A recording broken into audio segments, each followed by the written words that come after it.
So I'm using this Cozy Christmas stamp set, one of the new releases, and the coordinating dies to do this partial die cut.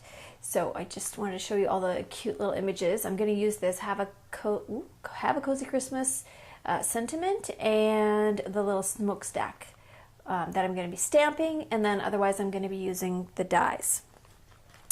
Okay, so what I've done is I have lined up the Cozy Christmas coordinating dies with a T ruler just to line them all up properly, and then I used some washi to adhere them to the glitter sheet.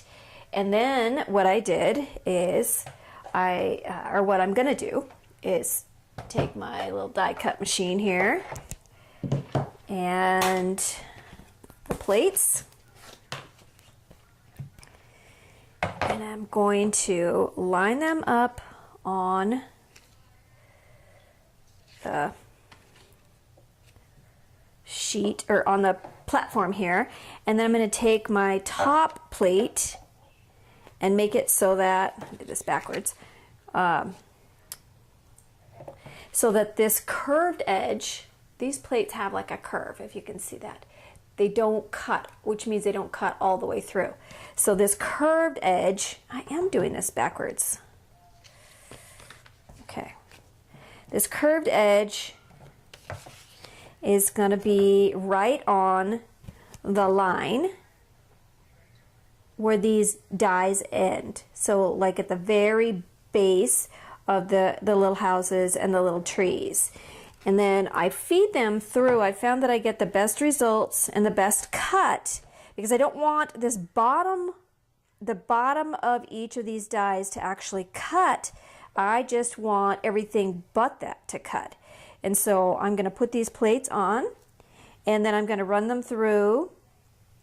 I line it up carefully, run them through the die cut machine, and I found if I put the unused portion of the top plate through first and then push the platform through until it catches, and then I use my little thing my little crank to feed it through. And what you'll see once I peel this away carefully, because the adhesive still sticks to the plate a little bit, is a partial die cut. You can see, hopefully you can see, maybe I'm holding it too close. There we go. That this bottom line of each of the dies did not cut through. So what I'm going to do then is carefully remove each of the dies, and this takes a little bit of practice. And what's nice about this Elizabeth Crafts glitter, this ultra fine glitter, is that some of it comes up from the adhesive, but not all of it. So just carefully lift the dies, and if you do this properly, or do it as carefully as you possibly can, what you'll be able to do is retain the placement of each of the dies, such that you could reproduce this again. So I might use my little pokey tool to kind of release these a little bit better, just to kind of give it a little bit of extra oomph when I'm removing these dies. But the idea is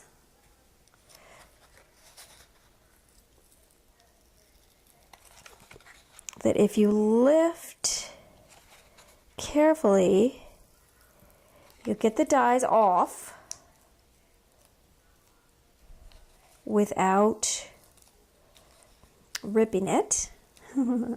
That's the game. That's the idea. This one tree is kind of fragile, but it does eventually come off, people. Yay! We did it! And along with that, everything came off except for the doors. So what I'm going to do now is use my T-square to line this up, and then I'm going to draw a line with my Sharpie or my multi-liner in between each cut. There, and there, and there, and there, and there. This will just give me a guide when I use my scissors to start trimming away the portions that I don't want in order to create my little border. So I'm going to use my little scissors, my little snippy kind of scissors that I truly love. Can't imagine my crafty life without. They're like spring action, I think is what you call them. Anyways, you just trim at these spots.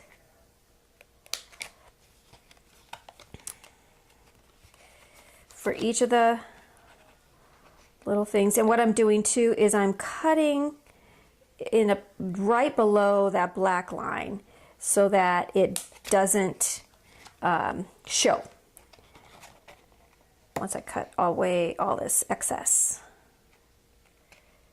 Hopefully I'm getting this on the camera. Come on, little scissors. And one more. Perfect. Oh my gosh.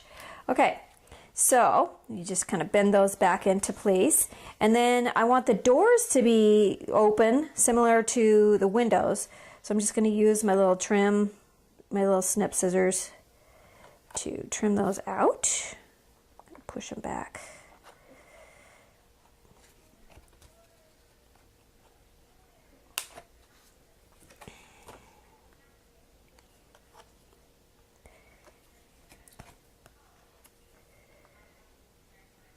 Okay, so the cute little doors are now open, and there's glitter everywhere, but that basically is the partial die cut.